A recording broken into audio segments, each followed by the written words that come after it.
Never thought I'd live to see the day when my own mother and sister would stand outside one of my hotels and tell me I wasn't welcome inside. Yet there I was, standing on the frost-chilled steps of the Obsidian Crown Hotel, watching my sister Isabel angle her body like a human velvet rope barricade. The hotel rose behind her like a dark, elegant monolith, its glass facade catching the evening lights and blending them into a shimmering gradient. It was the exact effect I commissioned when I spent nearly a decade's worth of obsession designing the place. To think she believed she was guarding it from me would have been funny if it weren't so painfully absurd. "You actually showed up," Isabel said. Her voice dipped in mock sympathy. She crossed her arms, causing her diamond-flecked bracelet to catch the light. "Ava, this is a formal event. Dad's 60th isn't the kind of gathering where, well, people like you fit in. People like me." I smoothed my hand over my simple black dress, a deceptively understated piece that had been handmade in a Paris atelier where buyers were vetted like ambassadors. Isabel, however, only recognized status when it came in loud, glittery packaging, preferably with an oversized label splashed across the front. "What exactly is that supposed to mean?" "Yes. It means," she replied, lowering her voice as if she feared the marble tiles might overhear, "we can't have you embarrassing the family. Mom already warned you." Funny how she said warned when the only message I'd received was a blunt text. "Don't come tonight. You can't afford it, and it's for people who reflect well on the family." I'd reread the text twice that morning, mostly out of disbelief. Not anger. That part burned out years ago. Behind Isabel's smug expression, the hotel's revolving doors opened and released my mother into the cool air. She paused, eyeing me the same way she eyed fingerprints on glass. Disapproving, irritated, offended by the existence of imperfection. "Ava," she said sharply. "You weren't invited. We discussed this." "Well, they discussed it." I was informed. I held up a white envelope. Thick, crisp, luxury stationery. Inside was the gift I intended for my father. The deed to a private hillside residence overlooking the Adriatic coast. I planned to present it tonight, quietly revealing the truth of who I'd become without theatrics or triumph flashing. Isabel squinted at the envelope like it contained a parking ticket. "Let me guess, a discount wine bottle? Or did you finally save up enough for one of those tacky gift cards?" I smiled, calm and composed. I had learned long ago that confidence needn't be loud. 10 years ago, they called me naive for leaving our family's small, suffocating accounting firm. They dismissed my ambition as a phase, claimed hospitality wasn't a real career, and insisted I'd come crawling back. I never did. Instead, I built a luxury empire spanning continents, a reality they remained blissfully ignorant of because I stopped trying to prove myself to people committed to misunderstanding me. But tonight, it seemed the truth no longer wished to stay tucked away where I left it. My mother's gaze traveled slowly over my dress again. "At least you tried," she said, with the same tone she used when a waitress got her order almost right. I could have corrected her. I could have reminded her I now owned more real estate than the law firms and banks she admired combined. But I didn't. Not yet. Because the moment was coming. I could feel it, when everything they believed about me would collapse in on itself like a dying star. But before the truth shattered their illusions, something, or rather someone, stepped out the hotel doors that changed the night entirely. Before I could speak again, the hotel's main doors whispered open, and Elias Grant, my chief of staff, stepped into the icy night. Even in the dim floodlights, he looked razor-sharp, tailored charcoal suit, posture perfect, expression calm but pointed. He didn't acknowledge my mother or Isabel. His attention locked solely on me, the way it had for the past 7 years. Ever since he became the right hand who helped me build an empire from a rundown boutique hotel. "Miss Caldwell," he said, his voice carrying enough weight that both women stiffened. "We've been waiting. Chef Armand refused to begin the tasting sequence without your approval. Your table is already prepared." Silence. Thick, tangible, almost theatrical. Isabel's smirk evaporated so quickly it was almost comical. Her jaw slackened, and her eyes darted between Elias and me like she was watching a magic trick she couldn't comprehend. My mother blinked once. "Your table," she echoed faintly. Elias offered a polite, practiced nod, the kind he normally reserved for foreign diplomats or high-tier investors, never for guests causing a scene at the door. "Yes," he replied. "Ms. Caldwell prefers to inspect the dining arrangement before her guests arrive, especially for events hosted in her venues." The word "her" dropped into the air with the precision of a guillotine blade. My mother's breath hitched. Isabel froze entirely, her expression a portrait of confusion slowly sliding into dread. I turned to Elias. "Thank you. Perfect timing." He stepped aside, offering me a clear path to the entrance, an invitation laced with subtle authority. The same authority my family thought they held but never had. "They were just explaining," I said lightly, "how I wasn't fit to enter the hotel." A flicker of surprise brushed across Elias's features before he composed himself again. "With respect, Ms. Caldwell," he said, "you own the Obsidian Crown and the entire Solaris Hospitality Group. If anyone doesn't belong here, it certainly isn't you." Another silence, this one devastating. Isabel's hand trembled as she clutched her purse.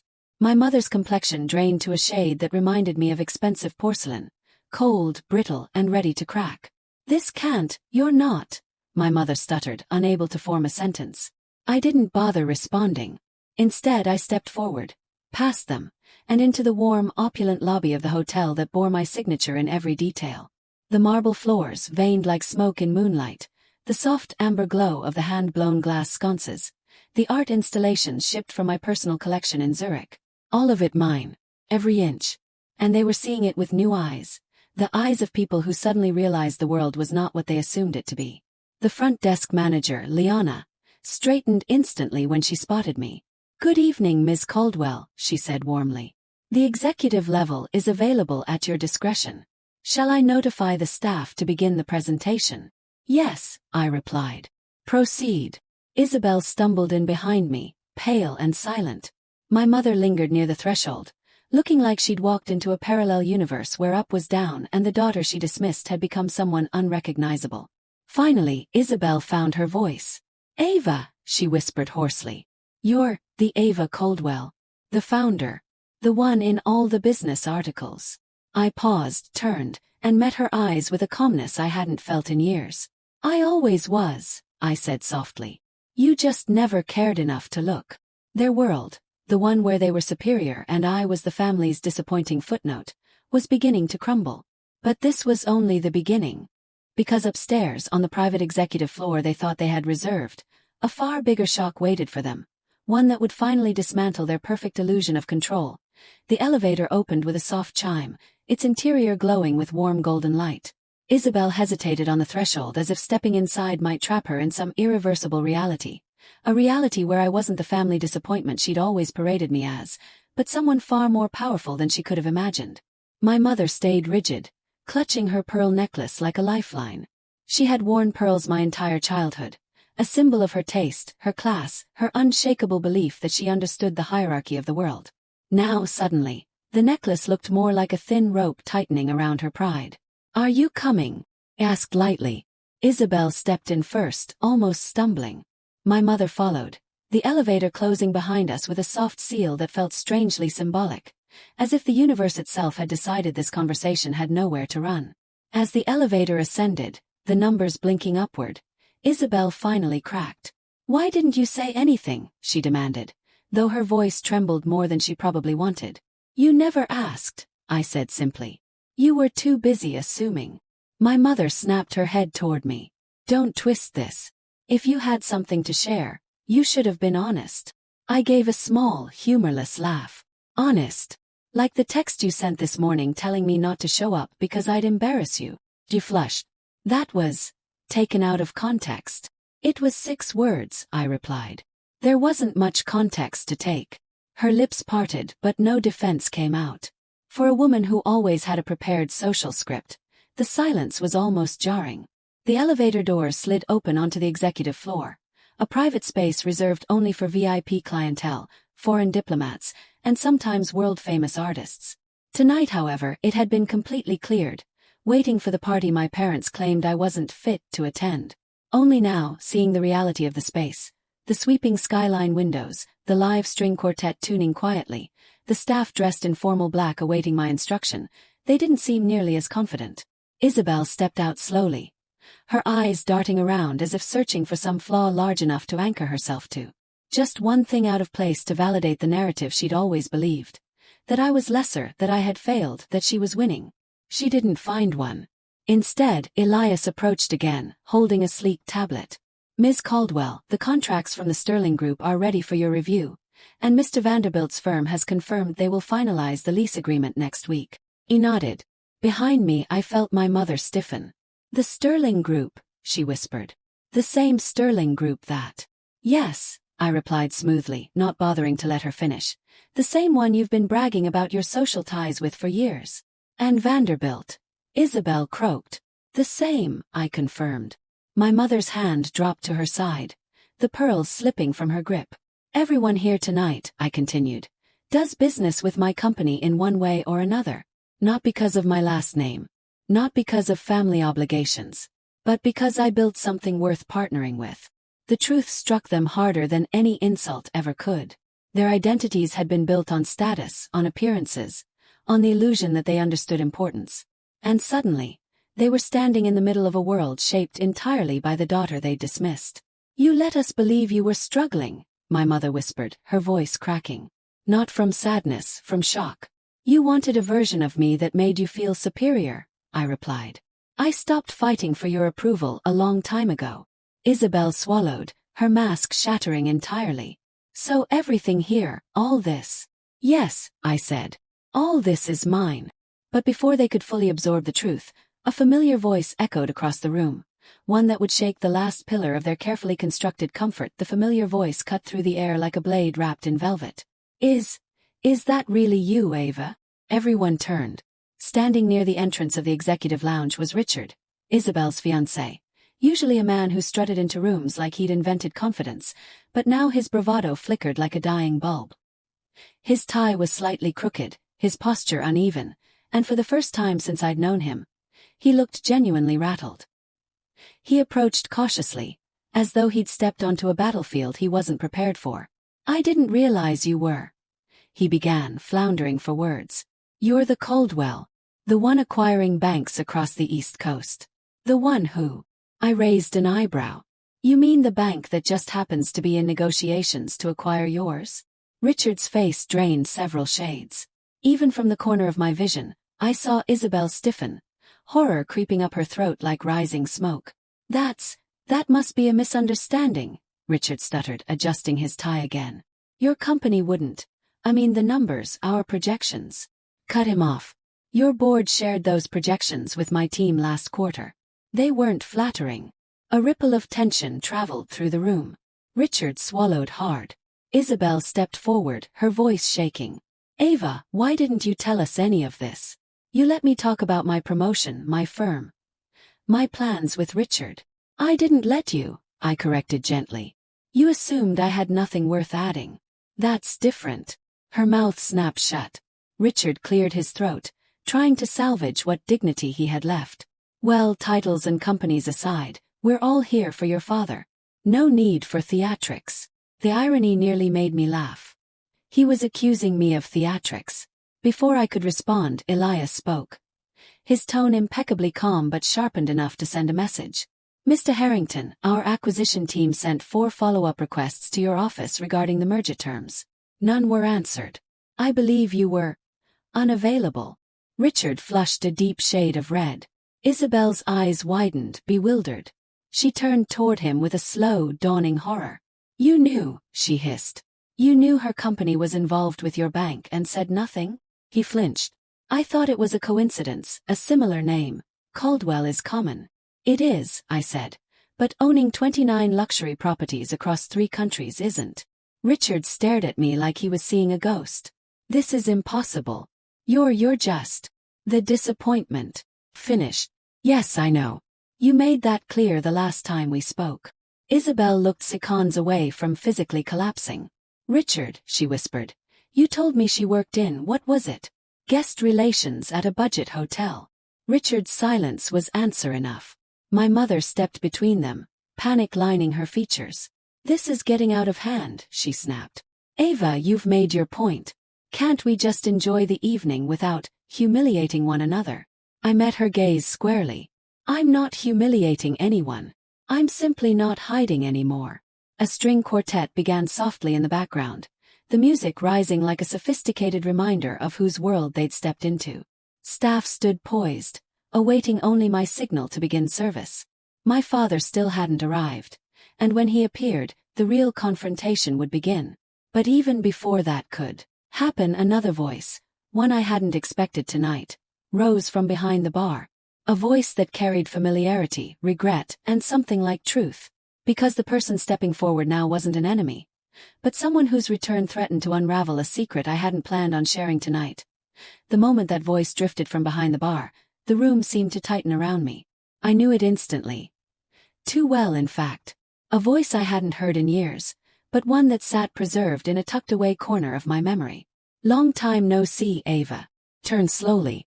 Leaning against the polished marble bar was Julian Hale, the man who'd once believed in my dreams before anyone else did. The man who had seen the early versions of this empire when it was nothing more than mood boards, sleepless nights, and rejected loan applications. The man I had left behind when our paths diverged, not out of spite, but because success came with a cost I hadn't known how to pay at the time. He looked older, but in the refined way a good wine deepens. Calmer eyes, sharper jawline, hair tied neatly back. He was dressed as if he belonged at the top levels of any corporate tower, not as a guest sneaking emotional landmines into my evening. Isabel blinked at him. Who is that?" Julian gave a low, polite bow. "Always the gentleman." "An old acquaintance," he said delicately. He didn't glance at Isabel again. His eyes stayed fixed on me. "Why are you here?" asked, keeping my tone neutral. He took a slow step forward. "I was invited." The words sent confusion rippling across the room. "Invited?" Isabel echoed. Julian nodded toward my mother. "Your mother reached out 2 weeks ago. She wanted someone to, and I quote, talk some sense into Ava before she embarrasses the family again." He smirked slightly. "Though I see you've done exceptionally well without my intervention." My mother turned rigid. He wasn't supposed to say that out loud. "Oh, I know," Julian replied lightly. "But honesty feels appropriate tonight." Isabel gaped at her. "You invited him to lecture Ava. Who does that?" "A mother trying to prevent her daughter from making a spectacle of herself," she snapped, though her voice had lost all the authority she tried to project. Julian looked back at me, and the room almost faded. For a heartbeat, it was just the two of us again. The startup nights, the spreadsheets, the dreams whispered over cheap takeout. The version of me he knew wasn't wealthy, wasn't powerful, wasn't refined. But she was relentless. "You disappeared," he said quietly. "One day we were building ideas, and the next, you were gone." "Because I had to be," I replied, equally quiet. "You know what it took to get where I am." He nodded slowly. "I do. I've watched from a distance. With pride." Something inside me tightened. Not uncomfortably, but with the weight of old history. Isabel, unable to handle being out of the center of attention, folded her arms. "So what? You two were, what, dating? Secret business partners?" "Ava, seriously." Julian snorted under his breath. "Not dating," he clarified. "But she was the smartest, most determined person I'd ever met. Still is." My mother winced as though the compliment personally offended her. Richard, whose ego was suffering its own silent death, muttered, "This is ridiculous. All of this drama. It's unnecessary. No one cares about these old connections." Julian turned toward him, his tone cool. "Everyone cares when they realize they misjudged someone who outranks them in every possible way." The staff pretended not to listen, though several exchanged discreet glances. Julian approached me until we stood only a few feet apart. "If you ever need a partner in anything again, business or otherwise, I'm still here." The way he said it made Isabel's jaw drop. But I only smiled faintly. "Thank you, Julian. Truly. But tonight isn't about the past." He nodded, understanding. Because the moment had come. A hush swept across the room as the elevator chimed. Slowly, deliberately. My father had arrived. And when he stepped out of those elevator doors, everything, every lie, every assumption, every buried truth, was about to collide in one devastating revelation. The elevator doors slid open with a ceremonial slowness, as if the building itself sensed the significance of what was about to happen. My father stepped out, straightening the cuffs of his suit before lifting his gaze, and freezing. He hadn't expected me. He certainly hadn't expected the room to fall silent at the sight of him. "Ava," he said, baffled. What are you doing here?" "Your mother told me." "She told you I wouldn't come," I finished for him. "Or that I couldn't." His brows pinched together, confusion rippling across his face as he looked from me to my mother, then to Isabel, who was now pale enough to blend into the marble flooring. "I thought you couldn't afford this place," he said honestly, not cruelly, just repeating the story he'd been fed. A story built on convenient lies. I inhaled deeply, stepped toward him, and handed him the same crisp white envelope I'd been clutching all night. The weight of it was small compared to the truth it carried. "Happy birthday," I said softly. He opened it. His eyes scanned the deed. The Italian villa overlooking the sea, the one I'd selected specifically for him. A place he could rest, breathe, rediscover himself away from the expectations he so often piled on others. When he looked up, the shock had softened into something more complicated, awe mixed with guilt. "Ava, I don't understand," he whispered. "How could you possibly?" "Because I'm not who you think I am," I said. I turned, gesturing calmly to Elias, to the staff, to the sweeping luxury of the private suite. "Dad, I own the Obsidian Crown," I began. "And 28 other properties. The Solaris Hospitality Group. The one making headlines these days." He blinked rapidly. "Yes, of course. Everyone's talking about." "I founded it," I said. Silence. Absolute breath-stealing silence. My father's mouth fell slightly open. "You what?" "For 10 years," I continued, keeping my voice even. "I've been building something you told me wasn't possible. You said the hospitality world wasn't a real dream. That I'd fail. That I wasn't practical enough." A tremor passed through his hands. "And instead of listening," I said gently, "I walked away. I didn't fight you, I built my own path. I made the world see what you couldn't." He sank slowly into a nearby chair, stunned into stillness. All this, my mother opened her mouth, then closed it again when no excuse came out. Dad turned back to me. "Ava, I'm proud of you." I should have said those words years ago. I smiled, feeling the knot in my chest loosen. Not fully, but enough. "Thank you," I whispered. "That's all I needed from you tonight." The quartet began playing softly again. Guests returned to their conversations, though now with widened eyes and hushed awe. Isabel slipped away to gather her emotions. My mother stood frozen, unsure how to rebuild her world. I walked toward the balcony, needing air. Julian joined me, a respectful distance away. "So," he said quietly, "you did it." I exhaled slowly, watching the skyline shimmer. "Yes, I did." He nodded. "And now?" I looked back into the glowing room. "My hotel, my victory, my peace." "Now," I said with a soft, steady certainty, "I build a life that actually belongs to me. Because empires are impressive. But the woman who rises from the ashes of her family's doubt, she's unstoppable, and her story is only just beginning."